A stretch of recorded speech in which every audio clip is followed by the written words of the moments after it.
Not? The name of this talk is Self-Mastery. And as I went through my process of writing the talk this week, what I noticed is that there is a great urge within us to understand not just ourselves, but the people around us, as if it would be easier to master living in this world if we could just get enough information, right? And it leads us to some wacky places. I mean, who here knows the Enneagram and has tried to figure it out? I decided I'm a 10 on the Enneagram. Thank you for getting that. There's only 9. It's like being the 19th dwarf or something. Who here has done those internet things where to figure out which Disney villain or princess or prince you are?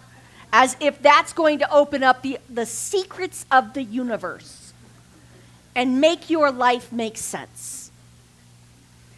I know that in Myers-Briggs, I'm an INFJ, and somehow that's only supposed to be about 3% of the population, so most of y'all are worthless to me in terms of figuring out who the heck I am. But maybe you don't exist for that, right? Maybe you don't exist to be my perfect mirror so that I can figure out how to control all of those ways of being in the world that I think might not be okay. My addictions, my phobias, my dislikes, even my hatreds. We work really hard to figure out the world. And there are some great ways of getting into it. Paul Heider, I think it's Paul, wrote a book called The Tao of Leadership. And he talks about how, by the way, that happens to be our book for the month. And I'm going to paraphrase him when he says that it takes a great deal of intelligence to figure out how other people work. But figuring out how we ourselves work takes wisdom. There are so many programs out there that will help us figure out other people, whether it's personality styles or love languages or whatever. But in truth, and I know this as somebody who studied psychology, most of us are trying to figure ourselves out, right? We're all trying to heal something in ourselves. And it begins with having the courage to look in the mirror and do an honest assessment of our lives and who we are and what the world is reflecting back to us. Once upon a time, before Science of Mind, I was deeply involved with a group called CODA. Does anyone know who that is? A few of you. Okay, it is a 12-step group. And it is mostly, to say it professionally, it is mostly about learning how to have healthy boundaries, a healthy sense of self, and a healthy sense of what is not self. I called it the 12-step program for those of us who don't need drugs or alcohol to mess up our lives. We can do it ourselves. And as a matter of fact, many of us we're so good at it that we had this martyr complex going, that we were saving everybody else as a means of not looking at our own stuff because it hurts too much. Has anyone had the experience of looking in the mirror and being so scared of what you will find? Yeah. That it might be true what the person who on this planet likes you least has to say about you. What that criticism in the back of your head that keeps talking about how many times you've fallen down, that might be the most important thing about you, rather than that it's the same number plus 1 of how many times you stood up again. You know, you only have to stand up once after the last time you fall down. That's all it takes. So when I was in my 12-step program, one of the things I learned was something called the 12-step waltz. And I can tell the 12-steppers because they're like, uh-huh. There would be a group of people that would do steps 1, 2, and 3, take a look at 4 and be like, oh no, 1, 2, 3, 1, 2, 3, 1, 2, 3. Because step 4 is making a searching and fearless moral inventory of yourself and your life. Now, most of us were really good at the alternative step 4, which was making a searching and fearless moral inventory of the people whose fault it was, which was never us. I could do your inventory in no time. It was easy. I could tell you everything you were doing wrong. And maybe if I was feeling generous, a couple of the things you do right. But when I did my own inventory, what I found was that habit of criticism seeped into my inventory. When what you're supposed to, if you actually go back and read the directions, sometimes it works better. All an inventory is, all a 4th step is looking at your life to see what the patterns are so that you can know how you got to where you are and decide this chunk is working great, this chunk, not so much. This chunk is in desperate need of a backhoe just to clean up the mess and perhaps, shove it into a grave somewhere. Finding they say in the 12 steps that the qualities required for a good 4th step are courage and action. You must have the courage to tell the truth. And here's what some of us know. You will do a 4th step over and over and over and go deeper each time and get more out of it each time if you choose to go that route. It also requires action. It means that you can't just sit there and continue blaming the rest of the world or the economy or your social status or how awful things were for you in high school or how great things were for you in high school, and now the rest of the world doesn't seem to understand that you're all that and a bag of chips. That somehow who you are is not seen by the world can be one of the most painful things we experience. That's why we now have so many people speaking up and standing in their powers and saying, me too, or my life matters, or this has been my experience as a gay person or a non-cisgendered person or a person of color or a person who is not physically able in every possible way. We have people standing up and saying, see me for who I am. And as that happens, as we get more and more honest and accepting of ourselves as a culture, it is the outpicturing of what happens when we come here and do this work and become more loving and accepting of who we are inside. And so that peace that we keep trying to create, what Dan's song was talking about, where we hold hands and we're trying to figure out why it took us so long, that experience requires us to go within, and the only reason it took so long is because it's scary. It can be very scary. We learned all those ways of being in the world. If you know if you've ever taken foundations with me, you'll have heard of the 4 kingdoms of consciousness. If you have not, I'm starting that class January 8th. I'm just saying. It's one of the most powerful classes you can take in order to learn who you really are and what you really believe. It is a 10-week 4th step, but a little less painful. Most of the classes. And so we struggle to understand the world we live in by looking at the physical level and how does it work and what does it mean. Rumi wrote a poem that says, I have lived at the lip of insanity, wanting to know reasons, knocking at a door.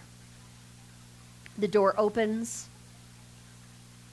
I've been standing on the inside. I've been knocking from the inside. There can be that equal parts frustration. What do you mean I've been working at this for so long? And the answer was right here. And a sense of awe, finding out that that kingdom of heaven you've been trying to work your way into has been right here all along. It is in you. All you need to do is stop trying to find the ghettos in the kingdom of heaven and live there. Don't many of us do that? We look for the least beautiful place and live there in our lives because that's how we know where to live. We know where the grocery store is in that part of the town. We know where the bank is. It's familiar, it's safe. And so we do our work to learn how to live effectively in this world, and then you come into a place like this, and I tell you, with all the love in my heart, I'm sorry, but it's true, the one thing you really need to do now that you've gotten yourself up out of victimhood and you're all independent and stuff is surrender all that stuff. Surrender's kind of a dirty word for us, isn't it? And yet, if we want to stop having to be in control of things, if we want to be able to relax and let a power greater than ourselves actually have some room to work in our lives, the door to that requires surrender. That can be terrifying for people who grew up in unsafe situations and learned all of those ways of being in the world to keep themselves safe, to keep themselves perhaps physically, perhaps emotionally, perhaps spiritually alive and whole.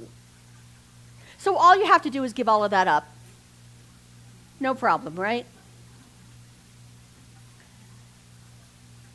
But I promise you that willingness to notice that you're knocking on the door from the inside, that willingness to say, I am willing to have the wisdom, I am willing to have the strength and take the action so that I can let go of all of my little strategies, it's worth it. Ernest Holmes once wrote, when we learn to trust the universe, we shall be happy, prosperous, and well. Who here has a problem with being happy? Prosperous? You wouldn't mind? How about well? That refers to our physical well-being. She says as she clears her throat because she doesn't want the cold that she is choosing not to get right now. So it doesn't matter whether you're here on YouTube, whether you're here physically, we all want the same thing. We want to be happy, prosperous, and well. What does that require? Learning to trust the universe. Where is the universe? Everywhere. Where can I go to speak to it? Within. How will I know it got my memo about what I needed? And that it's following the correct procedure. That's where the trust comes in. Tomorrow is Veterans Day, and we will honor the people who have chosen to serve this country. And I am, actually, you know what? Let's stop for a moment. Can I have the veterans stand up, please?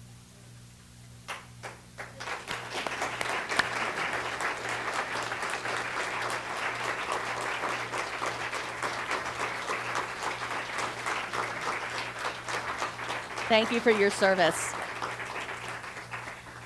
Thank you. See, having grown up in the military and married the military, and believe me, you don't just marry a person in the military, you marry the military.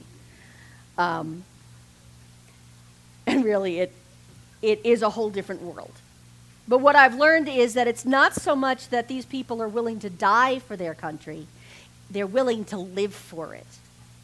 And to me, that takes a lot longer and it's a lot more work. So one of the things I know about veterans and military people is that you absolutely, positively must be willing to take the orders. You can't be sitting there arguing about, he got more MREs than I did, or he got more candy in the ready-to-eat meals that I did. You cannot say, well, that day doesn't work for me to ship out. You can't say, well, I prefer to run in this direction while the rest of the group is running in that direction. There is a requirement that you learn to trust the orders you are given. More than that, And it has to be muscle memory. It has to be ingrained, which is why boot camp is not known as spa days. You must also learn to trust the people on your left and your right. You must learn to trust them so completely that they become more than family, especially if you are in a war zone, because your life and their life might depend on them having your back. That's a deep, deep level of trust. And it's not necessarily easy. That is why often what happens is you need to be in a crisis situation to be willing to trust like that. Did you know that in many cultures, the shamans, the spiritual leaders, are chosen because they have been traumatized in their youth? They are chosen because they hit some point in their life where it all falls apart. And their only option is radical trust. Those are the spiritual leaders. Those are your shamans, or shamans if you prefer that term. That level of crisis is often what it takes for us to rise up out of our need to control the environment and surrender into being carried by a power greater than ourselves. Now, who here has been trained to completely and utterly trust everybody around you and had that work out perfectly every single time? Yeah, me neither. The problem is if we trust, was it Alan Cohen who said, if you take the teachings of a person, you get the learning, the wisdom of a person. If you take the teachings of the Buddha, you get the wisdom of the Buddha. I'm sure he said it with a lot less or. When we learn to trust the universe within and the universe without, then we shall be happy, prosperous, and well. One of my first teachers was Jacob Glass, and he is somebody who is well known, at least in Southern California, for teaching A Course in Miracles. And he tells a story about when he was a kid being sent away to camp, as you know, as kids do. They think it's for their sake so they can run and play. The parents are just at home taking a nap for like the whole week. He talked about, there was a candy store and everybody went there every day. But he had been sent to the camp without any money. And so he was challenged to get his share of the candy, or to get any candy. And so he went through all of these different strategies, and he went through all of these different ways of trying to do it. He went through trying not to resent not being able to get his hands on the candy legally. And what he found out at the very end was his parents had set up an account for him. He had plenty there. Oops. One small piece of information. Is it possible that we are in the same situation? Is it possible that we are literally the kid in the candy store, and if we would trust that that energy of life that is greater than we are has taken care of us, then we can be the proverbial kid in the candy store and drive everybody around us nuts with our sugar high. We have already been taken care of. We are all trust fund kids. The trust part is that trust in the universe. Does that make sense? How would your life be different if you thought you had somebody finagling on your behalf behind the scenes? I've talked before about those people in our lives who are there are people. They'd help us move bodies.